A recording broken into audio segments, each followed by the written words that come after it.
Welcome to USA Global TV and Radio, where our mission is to provide education, entertainment, hope, and inspiration.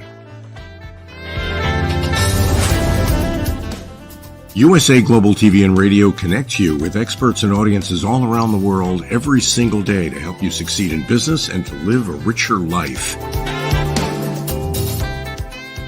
Visit us at usaglobaltv.com to learn about career and life-changing training and mentoring programs like the Listening Mentor.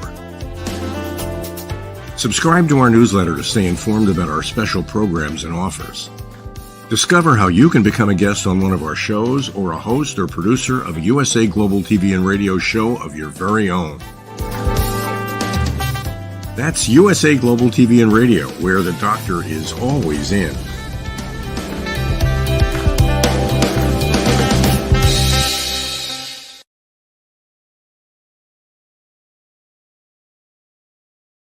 Hello, everyone. Good morning, good afternoon, good evening, and welcome home to USA Global TV and Radio, where we provide world-class education, entertainment, hope, and inspiration. I'm Dr. JACALYN KERBECK, and our show today is The Corner Bookstore. We are thrilled to have Mr. Red.olaughlin join us the first Thursday of every month, and we are welcoming a very special guest back into our studio. First, let's bring out the star of our show. He is the genius behind all of these books that we have published together in less than 2 years. I think it's exactly 18 months. And I could not be more grateful to Red for all of his expertise as a book coach, publisher, and editor. Thank you, Red. Come on out. Hello. Howdy. Just another wonderful day here in paradise.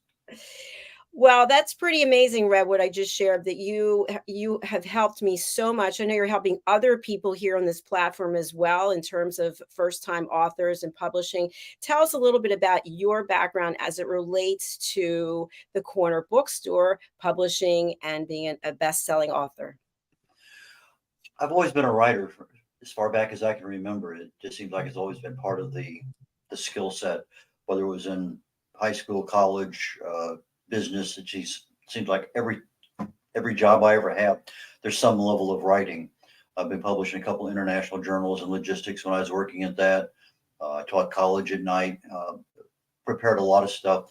But it wasn't until, I guess, my wife came down with breast cancer that I started really focusing in on a particular aspect of writing, and that's health and wellness. Prior to that, I had been involved in the motivation, self-improvement arena, where I was speaking in front of a crowd, selling my books and CDs and things like that at the back of the room. But my real interest lately has been on health and wellness. I research the human body at the cellular level, chemically speaking. I look for cause and effect relationships.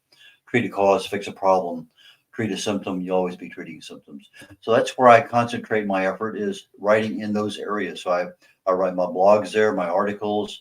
I speak on those topics. I specialize in longevity.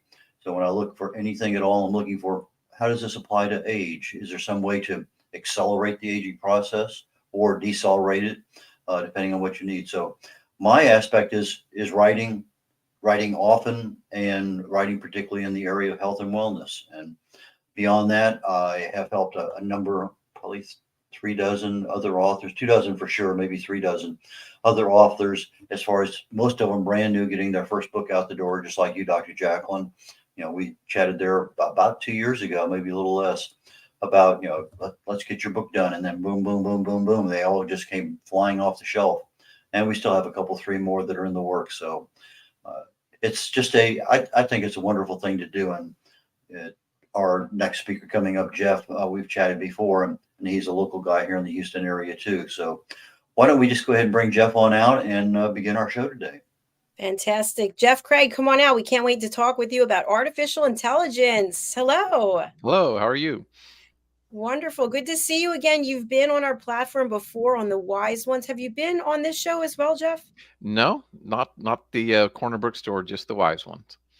All right, fantastic. Well, I have to say that Red introduced me to artificial intelligence. I went kind of crazy with it.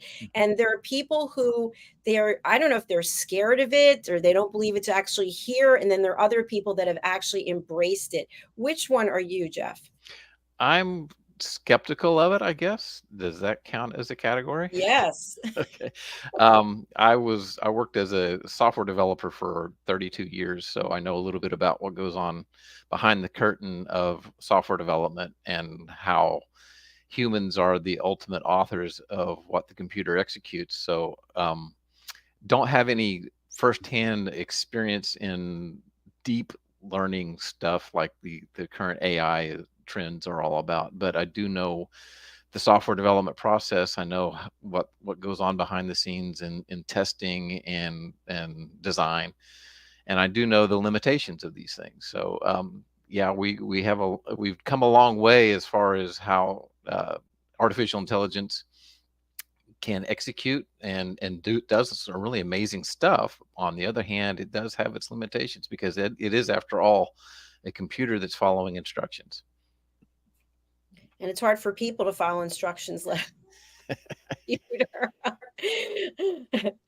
Before I turn it over to Red, I do have a follow-up question for you. Jeff, you are an author. So how have you taken all of your knowledge and expertise about software and artificial intelligence and incorporated it into publication? I took it because I like Red. I'd always had a desire to write. I can remember back in high school, I had there's something in me that said, there's a story in there somewhere in this brain that I'd like to get down on paper, and it took close to 50 years before it finally came out. But yeah, that combined with the 3 decades I spent in the software development industry, where I thought, this is a good way to combine my desire to write and what I know about the current trends in software. And like, maybe we can come up with a decent murder mystery that would hold people's interest and also spark an interest in the current trends of intelligent design, as well as artificial intelligence. Jeff, when you wrote your book, The Emergent Truth, it was an AI, I guess what you call the absolute top level of that time. I think you used it as a quantum computer or something. Correct. Why don't you explain what quantum is for people who may not know? That way, when we start talking about a little bit of AI, we kind of get a better sense of how fast and how flexible that quantum response is when you ask it to do something. Sure. Conventional computers these days, that are very similar to what the computers were back in the 60s. They run on silicon-based architecture hardware that have at their base memory is called a bit, a binary digit, which is just a single transistor that can either be on or off. And in the quantum realm, the push is now that they can come up with what they call qubits, which are quantumly entangled entities that can have more than one state. It can have more than one on or off state. So the theory is that with that kind of capability, you can build a machine that will be orders of magnitude faster and orders of magnitude broader in scope in its ability to do things much more quickly at the quantum level. The downside is that when you get to that level, which is when I mean by quantum level, I'm talking about subatomic level, like at the electron states, that kinds of thing. The downside is that they have this thing called decoherence that has a problem, and Google claims to have come up with they have a hardware division that they're experimenting with a quantum computer. They claim that they've come up with a quasi-stable qubit that can actually perform long enough where they can get stuff done, but it doesn't seem, I haven't seen any evidence that it's stable over the long haul. But anyway, the long story short, a quantum computer is an order of magnitude faster and broader in scope in its ability to compute compared to a conventional computer. Okay, so when I hear the term quantum mechanics or quantum physics or quantum chemistry, it's not quite the same thing. It's a different approach to, physics or chemistry or whatever it may happen to be. Yeah, it still has basically the same pieces of the hardware. There's a central processing unit. But inside the central processing unit, there's still going to be bits. You have to store your information in some kind of capacity. Currently, it's in silicon transistors, but the quantum revolution says that we have these things called qubits. And I'm not really familiar with what it actually entails a qubit.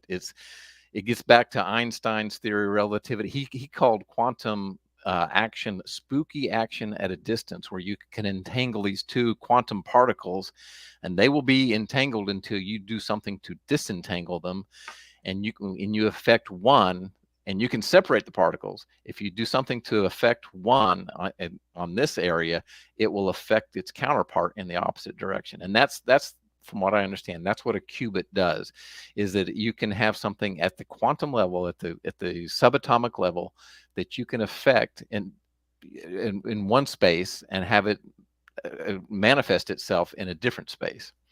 So it is spooky. It's what Einstein said. It's very spooky action at a distance, where once you've got these particles entangled, you can also have different states available to them other than just on and off. And so it makes things, and since they are so small, that they have potential to be very fast in their access. I definitely think I need to pick up a copy of Quantum for Dummies.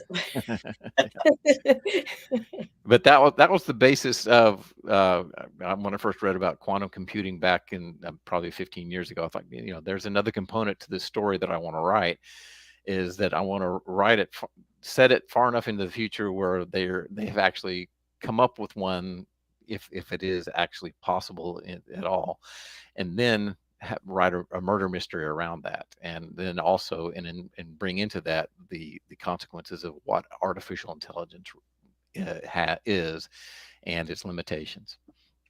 So when did the thought process come up to actually write this book? How long ago was that? I probably started about 8 years ago, and I wrote a rough outline of it, wrote it in a Word document, just bullet form. And then I thought, okay, I either commit to this or I don't. And then sure enough, I committed to it. And then I started hammering out. I had never written anything as far as that long form composition novel format ever. So I was just shooting from the hip and in the dark. And it took several iterations of rewrites to get it to the point where I was ready to contact an independent publisher. I think Dr. JACALYN has a similar problem when she was doing her doctoral thesis. I think she did 245 revisions of it. 118. Wow. But still significant. Definitely. Yeah. Jeff, my question for you is, technology changes so fast. I know even with ChatGPT, there's the 3.5 version, there's the 4.0, there's, I don't know what versions are coming. So is your goal to write as part of a series where you include the enhancements that come with artificial intelligence? I would like to, yeah. That I have given some thought to a sequel, and yeah, but since my book was published, ChatGPT came online, and so you're right. I've got to update. I got to get with the updated technology to reference that and make sure that it's current. One of the things I liked about the artificial intelligence that Dr. JACALYN and I were playing with, so to speak, a while back, was the fact that I have a particular paragraph or chapter in a book, and I want it looked at, but I want it looked at where it can be understood by an 8th grader or a 4th grader if it's a children's book. Or, in other words, it really gives you flexibility, not only the way it's written, but also the flexibility on the presentation that you get back. The data is the data is the data, but how do you write that, to me, was one of the more important things. I want to go in, I want to know scientifically a lot more, so I have to tell it, give me this back, from a scientific perspective. Otherwise, I get some just regular stuff that I can find anywhere. Right. So when you go in to do research, and I assume that you're using AI as part of your research to write your book, or you will be, tell us a little bit about the thought process of how you want the end product to look when you get ready to massage it. I'll have to make a confession. I have yet to create a ChatGPT account. part because my part-time job keeps me pretty busy, but another part is part of me doesn't want to know how Chat GPT responds. I've had friends. I do have a couple of friends who do have accounts, and they say, but like you said, Red, they input parameters and they get back things so quickly and it just blows them away as far as covering all their parameters and the things that they had requested. But my concern is that at the end of the day, that's still a synthesis of what's out on the internet. These programs, they're learning machines that they've been taught to go out, scan the internet for all the things that are pertinent to the requirements and to the parameters that the user has put into it. So it ultimately, whatever it spits back out is going to be very close to what the user requested, but it's also going to be a synthesis of what's already existing. And so I don't know if I'm ready to go in and trust somebody else's software to come up with a a plot or a description of something that I couldn't write better myself. And maybe there's some a little bit of hubris in there, and pride that will prevent me from doing that. But that's where I am at this point. Well, I think we all have a level of hubris if we're an author. Yeah. It just, I think, comes with the territory. It's just part of our psyche is the fact that we're taking our intellectual property and sharing it with others. And but I find that when I'm asking a question, I have to really and truly be very explicit. Right. I've been doing these things here on various health and wellness. I think our next program, Dr. JACALYN, is food and our emotions. We're talking about diet pills. And I may ask a question, well, that's not what I wanted. And I have to go back and ask it another question. And so after about the third iteration, then I said, well, what else could I ask it right now that I really need without having to come back later? Mm-hmm. And sometimes I'll have 5 or 6 or 7 or 8 different things I want it to tell me. And it does a very good job of comparing and contrasting and giving me both sides of the picture for each individual entity that I'm looking at. Mm-hmm. But in the big scheme of things, it still doesn't give me everything, because I come back in there and say, well, what about this? And mm-hmm. they'll come back and give me a nice answer, but it didn't include it in the first part of it. All right. And I find that to be interesting, is the fact that it's there, but it's not telling me it's there. Right. And I think you've touched on something that's a fairly major plot point in my story, is that the whole assumption, the whole zeitgeist of AI these days is our ultimate goal is to these computers will become sentient. They will become self-aware or conscious, with not just conscious, but anthropomorphic consciousness, like human beings. In other words, they would be able to intuit, just by the nature of your question, when if say they do come up with a conscious machine and you are able to get on and ask it a query, then that machine is supposedly going to intuit your deeper meaning or your unintended or your unsaid meanings. Whereas in reality, like you just said, Red, you've got to go through an iterative process to tell it, okay, I want to refine my search, but I have to give you more information every time. And I don't think that the software development is going to get to the point where the machine will be able to, on its own volition, be able to intuit exactly the point you're trying to ask for. Go ahead, Dr. JACALYN, please. Sorry, a question I have is a follow-up. If you think about human beings, you can be in a conversation with someone and they'll come back and say, well, I can't read your mind, right? Because we didn't ask the question that enabled that person to open up and reveal whatever it is that was the information you were looking for. So with computers, with a quantum computer, for checks and balances, is that going to be a conscious computer or a human? Who's the one who's going to be keeping tabs on what that quantum computer is doing?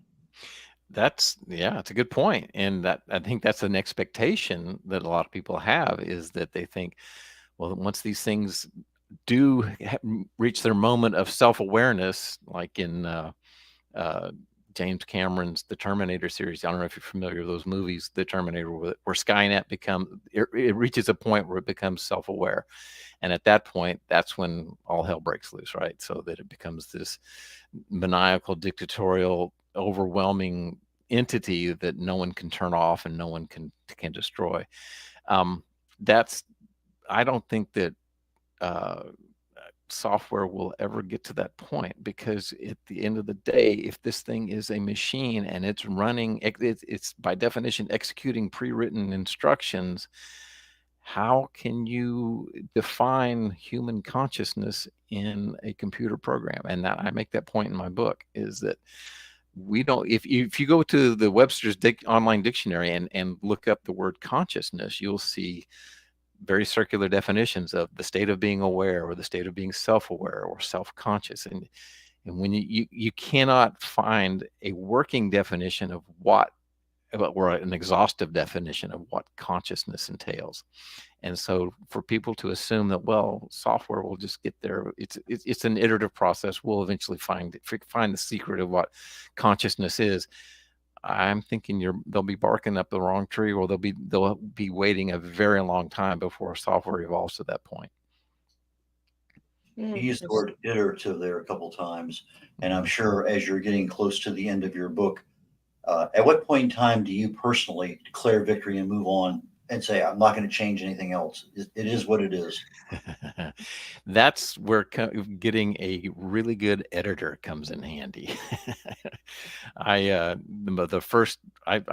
did, I think, 3 major rewrites. The first round, I sent it off. I found somebody online to edit my book, and she did a really good job with syntax and mechanics of it, but she didn't have a lot to offer as far as reworking the minor details of the plot and that kind of stuff. And so I went back, and I came back and I said, okay, well, I'll try another again. So I rewrote a revision on my own, and I thought, I don't know about this anymore. And then fortunately, I met a lady at my church who is just an outstanding editor. She not only knows the mechanics of the English language and syntax and that kind of stuff, but she's also very intuitive and insightful as far as being able to draw out subtle plot points that I was alluding to, but I did a really poor job articulating it in the book. So yeah, my advice is find yourself a really, really good editor who knows what they're doing and has a lot of experience in it. Editing is one of those very difficult things. You're talking about developmental editor as far as your plot and the whole process of how everything develops. And that is a truly different skill level than just syntax and grammar and spelling. Yeah, exactly. And I noticed when I use ChatGPT to do a review of my chapter and I say edit, ChatGPT interprets that to mean summarize. And so I end up with 5 pages down to 2 paragraphs. And that's not what I wanted. And so if I say edit for punctuation, edit for spelling, edit for whatever part of that I want, I generally get a pretty good end product. Now, if I say proofread or proofread for 8th grade level, then I get a different animal back because it's giving me that approach. Right. But it still leaves me a bit on the sterile side as far as the end product. It's almost if it comes out of Encyclopedia Britannica. Right. It's the robot reading something back to me. Yep. And so I was told a long time ago that go ahead and use it for your editing or whatever part that you want as part of your research, but then run it through Grammarly or some other spell checkers or grammar checkers, because it's going to pick up the little nuances that the robot doesn't know it has, so that you can add some humanity back into what you're giving your audience to read. Exactly. Yeah. When I first when I got into grad school for my degree in computer science, one of my first professors said, rule number 1, a computer is like an idiot. You have to tell it how to do everything. And then that gets back to your point, Fred, that if you don't specify in your query pretty much exactly what you want, then you're going to get something you didn't expect or something you don't need. And so that also plays into this whole thing of, these machines, they're wonderful. Grammarly, I use that. I have that plug into my Word application, and that helped tremendously as far as the online thesaurus and that kind of stuff. And it has a great way of checking nuances in idioms too that really come in handy. But as far as being 100% dependent on an artificially intelligent text editor, there again, that's where I want to step back and approach with extreme caution, because I want to get in the ballpark with it, but I also want to have to make sure that I have my intent in what I get back from it, and that's really hard enough thing for a human author to do, is to convey the intent that they're trying to write in their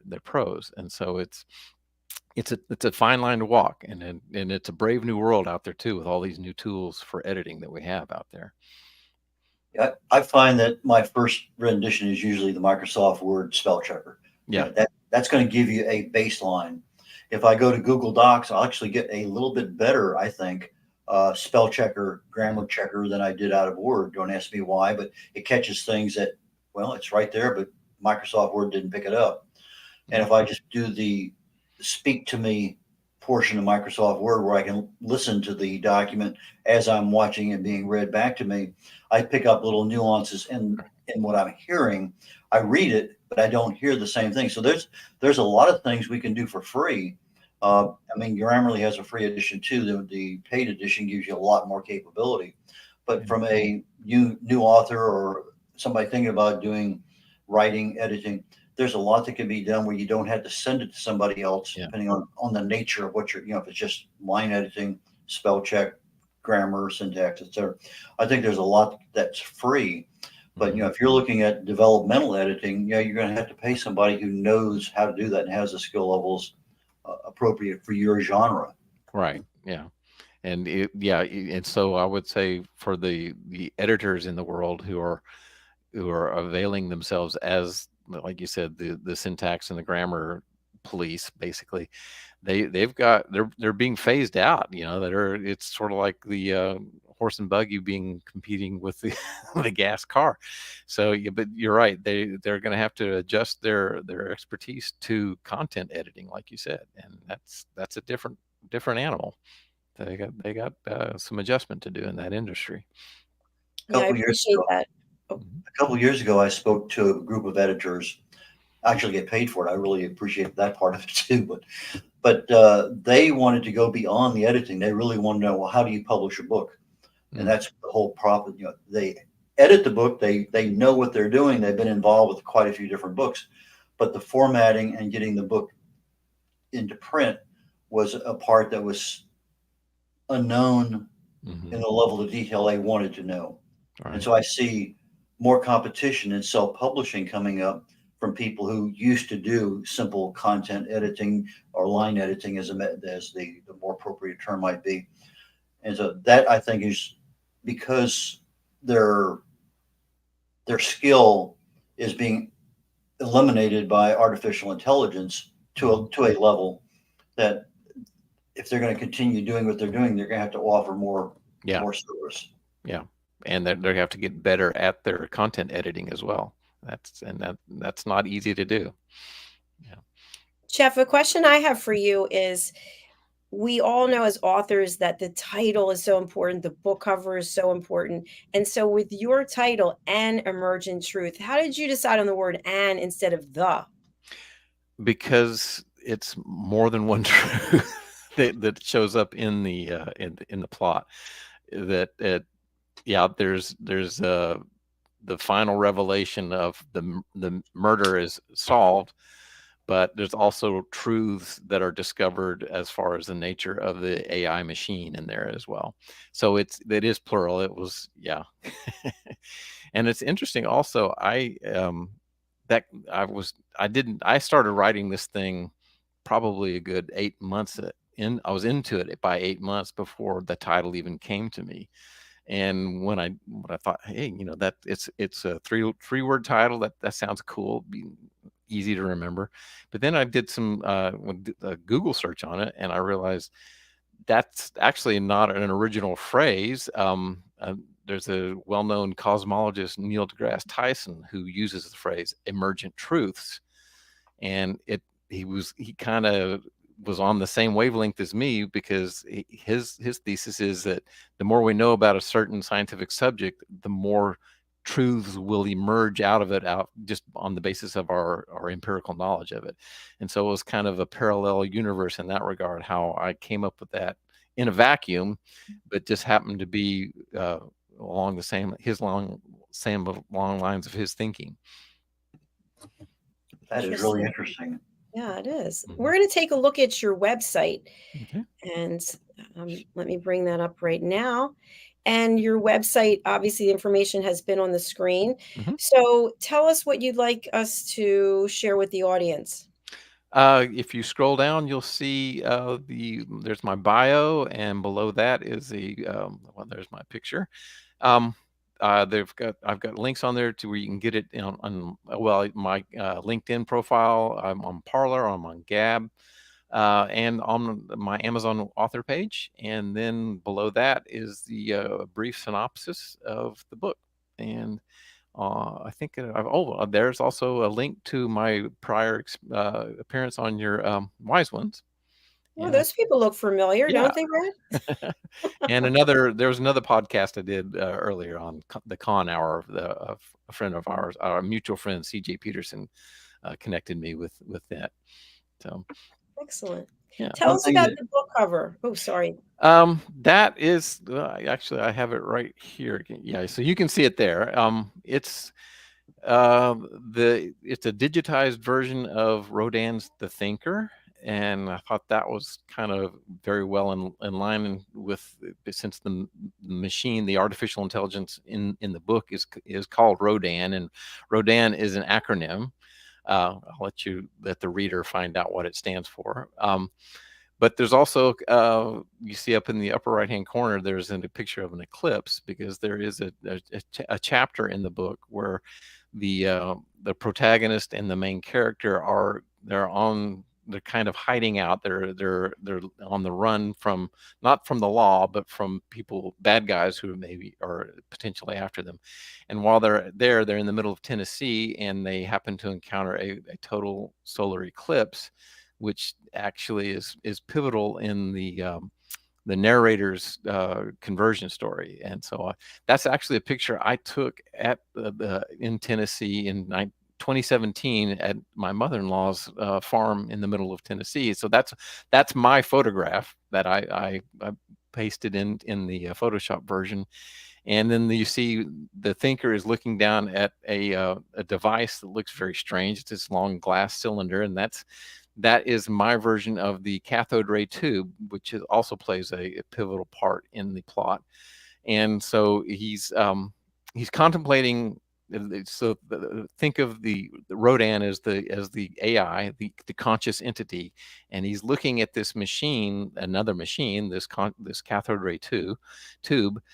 And I won't give away any plot specifics, but there's something there. An experiment is performed with this cathode ray tube in the book that demonstrates to the narrator the problem, the ultimate problem with human consciousness in a machine. So there's I guess they call them Easter eggs on the covers that you when you look at, you don't really make sense of them, but once you get into and read the book, you'll see, oh, okay, and you go back and revisit the cover, and it's like, aha, so that's what he was getting at. I think it's a very good cover. I like the way that it's laid out. I like the colors. It really draws you in. Thank And you. I thank you. And we only have a few minutes left, but I'd love to have you read for us from your book if you'd be open to that. Sure. Okay. Can I just read the actually opening page and a half? Would that be all right? Whatever you'd like, sure. Okay, this is chapter 1. I awoke fumbling for my phone on the bedside table. Carlton Redmond? I squinted at the screen.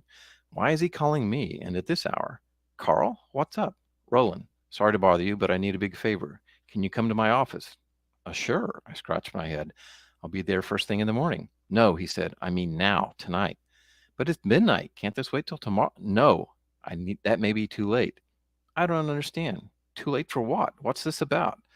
I need your help with something. His voice trailed off. Come to the south gate. I'll have the security guard waiting for you. But he hung up. I felt like the old black and white TV I had as a kid that had just been switched on. All my tubes needed warming up before I could even try to make sense of the picture being assembled in my mind. I rubbed my eyes to clear my mental fog. One thing was for certain. Carl wasn't taking no for an answer. And when the co-founder and head of digital development at Usuria summons you, you don't put him off until morning. So I rolled out of bed and got dressed. As I tied my shoes, I had to stop myself from getting mad at him for calling so late. After all, if it weren't for Carl, my career wouldn't be where it is. And in all the years I'd known him, this little antic wasn't altogether out of character for him. Then I wondered if this had something to do with what he had been working on. It wasn't just a fun little new gadget or a trendy little app. No, it was something that had the potential to change the world in ways we couldn't even imagine. But given the late hour, that was too heady a subject to think about. Instead, I shook my head and chuckled. Good old Carl. Whatever it was he wanted, I didn't have the time to have the luxury to ponder it any further. I grabbed my keys and headed for my car. Wow, well done. Hopefully that'll be a teaser or enough to get people interested to maybe want to find out more. I read the book and I enjoyed it thoroughly. I'll tell you that. Well, thank you. I'm glad you did. Now, did you write a review, Red? I don't think I did. I honestly don't remember writing one for his book, but that's a good point. It's not like I haven't written them before, so maybe I should do that. Well, it's on Amazon. I'd appreciate it. If I don't write it down right now, it will not happen. So yeah, I think that's important because as authors, we really like the reviews, and it's hard to get reviews. And I think everyone means to write a review, but life happens and we forget. So yeah. Jeff, final question for you before we ask you to give your contact information is some people write because they want to get rich and famous. They want to be New York Times bestseller. They want to get a lot of publicity. Other people do it as a labor of love. What's the real reason Jeff Cregg writes? This was, labor of love. It was one of those things that it was a story that was in me. And I thought, if I don't write it, it's going to drive me nuts until I do. And then I thought, yeah, but how do I, in the world, it's so competitive in the world of big publishing house publishing. There's no way I'll ever get this thing off the ground. But then I thought, I'll worry about that. I'll cross that bridge when I come to it. So I just wanted to write it, get it out there, and then I'll pursue any kind of publication. So as it worked out through mutual acquaintances, I was introduced to CJ Peterson, and she was more than happy to take a look at it. And she and her sister really helped me out along on those lines. It's fantastic. Thank you so much. Red? No, I've known Greg for a little while. I think we've swapped books is how we ended up getting books, if I remember right. And, but CJ and another publisher, another author, 15 books or something like that. I think she's done quite a few anyway, more than a couple. And, very prolific, yeah. So, but no, it's just it's a good community to be in. I think it's one of those few communities that people share just about as much as they possibly can to help somebody else, even if they're a direct competitor. I mean, I don't find anybody in the field that I do because I go down to the molecular level in the body looking for things. But there's a lot of people out there that write on health and wellness, and I'll tell them as much as I can possibly tell them to help them.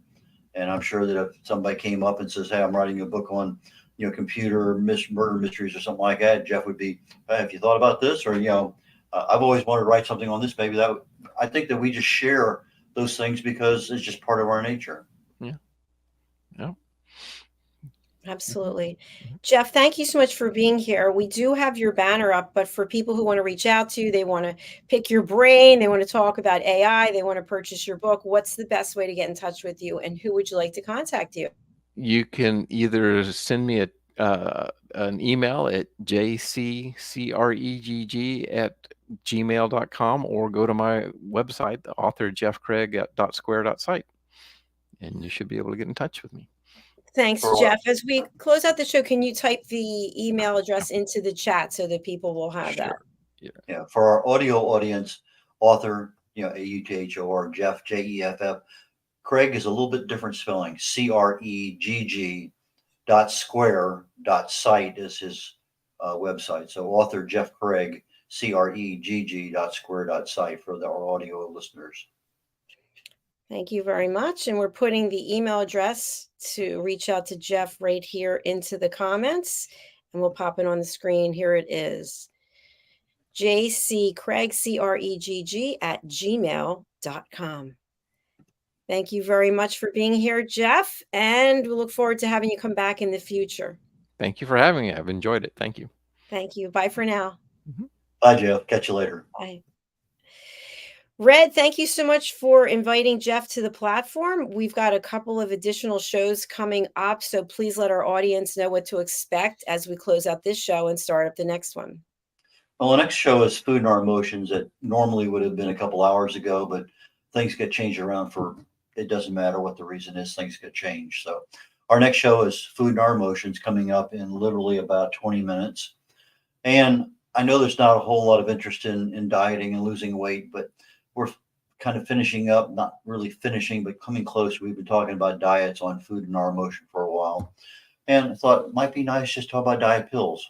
Those are some things that people think, I don't have to go on a diet. I'll just take a pill and boom, I'll lose all this weight. Just like an author writing a book and making a lot of money. It doesn't happen to many of us. So, but we'll be talking about diet pills. What are the different kinds out there?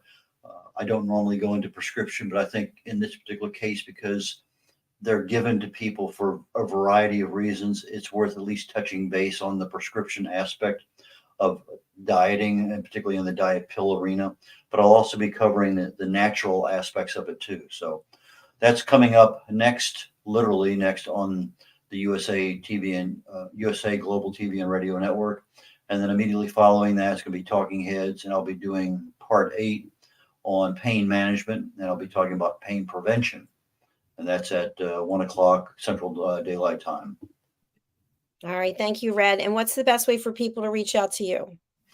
My preferred method is phone call. Just give me a call on the phone, 281-687-1188, 281-687-1188, or email me, red.olaughlin@gmail.com. That's red like the color, RED, .olaughlin, OLAUGHLIN @gmail.com. All right. Thank you very much, Red. I look forward to seeing you at our next show. As always, I look forward to seeing you too. Thanks. Bye Bye for now. All right, everyone. I just want to give a selfish plug for our new book, Mastering the Power of Elevated Listening. Why did we put this together? Because everybody needs a tool that they can refer to when it comes to finding solutions for better relationships, deeper connections, and more authentic conversations. When we're tired of having those superficial conversations about the weather and we want to really dive into something with somebody, how can we learn how to listen at an elevated level? This book includes a pre-assessment test, so you can see how your listening skills are today on a very basic level. And then there's a test at the end where you can really test your interpretation and understanding of what's in the book. There are case studies and testimonials. So please go over to Amazon and pick up your copy. Also, as you saw earlier in the show, these are the books that Red and I and a couple of authors on our children's books, Mariska Dupria and Dr. Madeline Chan, we've put together. And all the books are focused primarily on providing education. So please go over to Amazon to my author page, Dr. JACALYN KERBECK, and pick up your copy. Thanks so much. If you'd like to be a guest on any of our shows, it's really super easy. Go over to our website, usaglobaltv.com, book your session. We have 41 different shows that people can choose from. Some of them are by invitation only because they are hosted by people who have their own guests. But for the most part, they're open for the public. So thank you again. We'll be right back with Food and Our Emotions. See you soon.